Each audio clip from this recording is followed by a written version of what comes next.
Di banyak daerah, acara hiburan seperti dangdutan atau panggung hiburan seringkali diwarnai dengan kehadiran minuman keras.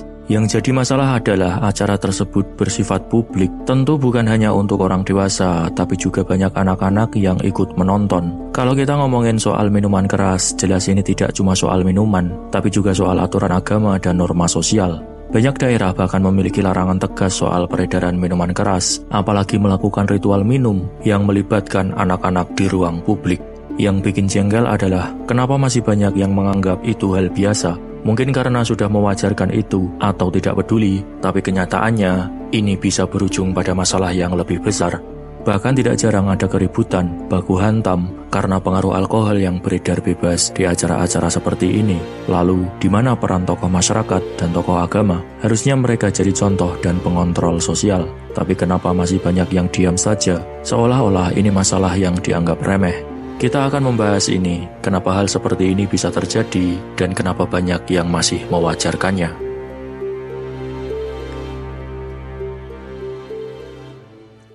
Tentu Anda pernah menghadiri acara dangdutan atau mungkin ke panggung hiburan desa saat ada pesta pernikahan atau acara lain yang meriah. Hampir dapat dipastikan minuman keras tersedia di bawah meja atau di balik panggung. Itu ruang publik. Tidak hanya orang dewasa di sana, anak-anak tentu hadir.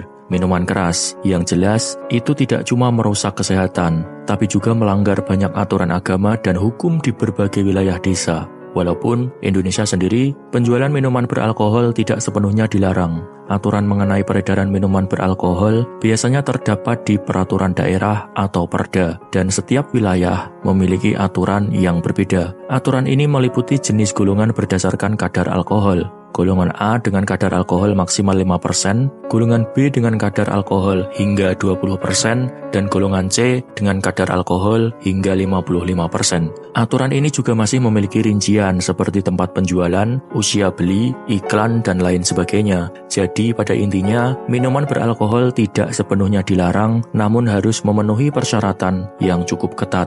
Mayoritas masyarakat Indonesia tentu saja Islam, dan di Islam, minuman beralkohol jelas hukumnya haram. Minuman beralkohol atau minuman keras di sini bisa berupa bir, arak, atau jenis alkohol lainnya yang biasanya disajikan dalam kemasan botol. Dan entah kenapa, meskipun ada banyak yang tahu bahwa minuman keras ini bisa bikin orang mabuk, merusak moral, dan bertentangan dengan ajaran agama, tapi masih banyak yang menganggapnya sebagai bagian dari budaya yang tidak bisa dipisahkan. Di beberapa daerah, bahkan minuman keras seringkali dianggap sebagai bagian dari tradisi yang sudah berlangsung lama. Mungkin buat sebagian orang itu hanya sekadar bagian dari keseruan di acara hiburan. Namun masalahnya, kita tahu kalau ini tidak cuma soal kesenangan sesaat. Ada dampak buruk yang bisa timbul. Mungkin yang minum hanyalah orang dewasa, tapi anak-anak yang melihat itu bisa menjadi pemicu untuk mencontoh perilaku tersebut. Lalu, kenapa minuman keras masih diterima di masyarakat? Kebiasaan dan budaya jadi salah satu faktor yang paling besar kenapa minuman keras masih diterima di banyak acara daerah. Kebanyakan orang tua atau masyarakat desa merasa bahwa itu sudah menjadi bagian dari tradisi yang sulit diubah. Apalagi mereka seringkali berpikir bahwa acara tanpa minuman keras tidak akan seru.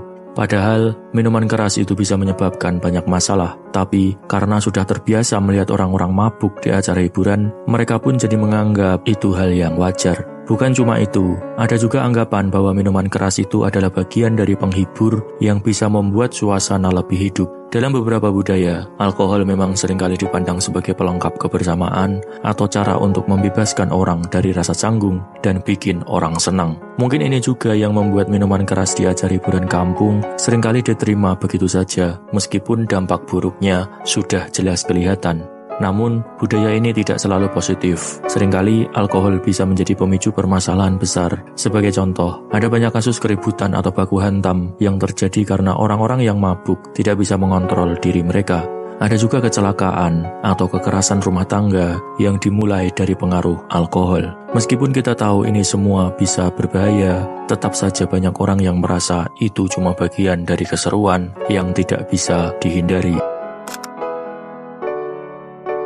Selain faktor kebiasaan, ada juga sisi hukum dan agama yang patut dipertanyakan. Di Indonesia, terutama di daerah-daerah tertentu, ada peraturan yang jelas melarang peredaran dan konsumsi alkohol, apalagi di tempat umum atau acara yang melibatkan banyak orang, termasuk anak-anak. Kenyataannya, banyak orang tetap mengabaikan hal ini, dan minuman keras tetap disajikan di acara-acara tersebut. Menurut hukum di beberapa daerah, minuman keras seharusnya hanya boleh dikonsumsi oleh orang dewasa yang berusia di atas 21 tahun, dan itu pun harus disesuaikan dengan peraturan setempat. Bahkan, beberapa daerah seperti Aceh menerapkan hukum syariah yang melarang keras peredaran alkohol. Tapi, meskipun ada aturan itu, tetap saja banyak orang yang masih menganggap minuman keras sebagai hal yang wajar. Bahkan tak jarang acara hiburan tetap berlangsung tanpa ada yang melarang. Dari sisi agama, banyak ajaran yang jelas melarang konsumsi alkohol. Dalam Islam misalnya, alkohol dianggap sebagai haram atau sesuatu yang dilarang untuk dikonsumsi. Begitu juga dengan ajaran agama-agama lain yang memiliki pandangan serupa tentang alkohol. Namun, meskipun sudah jelas larangannya, ada banyak orang yang masih merasa bebas untuk mengonsumsinya. Mungkin karena kebiasaan atau ikutan temannya yang minum.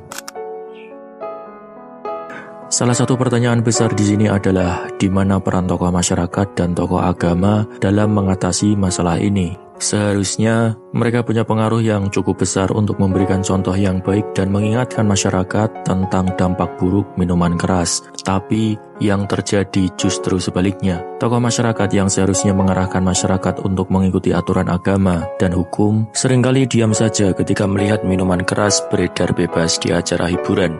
Mungkin sebagian dari mereka tidak merasa perlu untuk turun tangan, atau malah mereka ikut menikmati suasana. Ada juga yang mungkin takut untuk berbicara karena takut kehilangan dukungan dari masyarakat, atau karena sudah terbiasa dengan kebiasaan ini. Padahal seharusnya mereka bisa memberikan arahan yang benar, baik melalui nasihat atau tindakan tegas, agar kebiasaan ini bisa dihentikan. Di sisi lain, tokoh agama juga seharusnya lebih aktif dalam memberikan pemahaman kepada masyarakat tentang bahayanya alkohol, bukan hanya secara teoretis, tetapi juga dengan pendekatan yang lebih praktis. Tokoh agama harusnya bisa menjelaskan mengapa minuman keras itu haram dan bagaimana dampaknya bagi kehidupan sosial. Namun, yang sering terjadi adalah mereka lebih fokus pada aspek ritual dan kurang memberikan perhatian pada masalah-masalah sosial seperti ini. Pada akhirnya, fenomena minuman keras di acara hiburan masyarakat adalah masalah yang sudah diwajarkan. Kebiasaan yang sudah lama berlangsung, pengabaian terhadap norma sosial dan agama, serta peran tokoh masyarakat dan tokoh agama yang kurang maksimal, semuanya berkontribusi pada masalah ini. Meskipun dampaknya sudah jelas, masih banyak orang yang menganggap minuman keras sebagai bagian tak terpisahkan dari hiburan masyarakat. Meskipun hal itu bisa berakibat buruk bagi masyarakat, terutama anak-anak yang menjadi saksi dari semua itu. Jika kita terus membiarkan masalah ini tanpa solusi, maka masalah ini akan terus berulang. Kita harus mulai serius menghadapinya, bukan hanya dengan teori atau larangan, tetapi dengan tindakan yang nyata. Bagaimanapun juga kita hidup bersama, jadi kita harus peduli dengan dampak yang ditimbulkan dari kebiasaan buruk ini.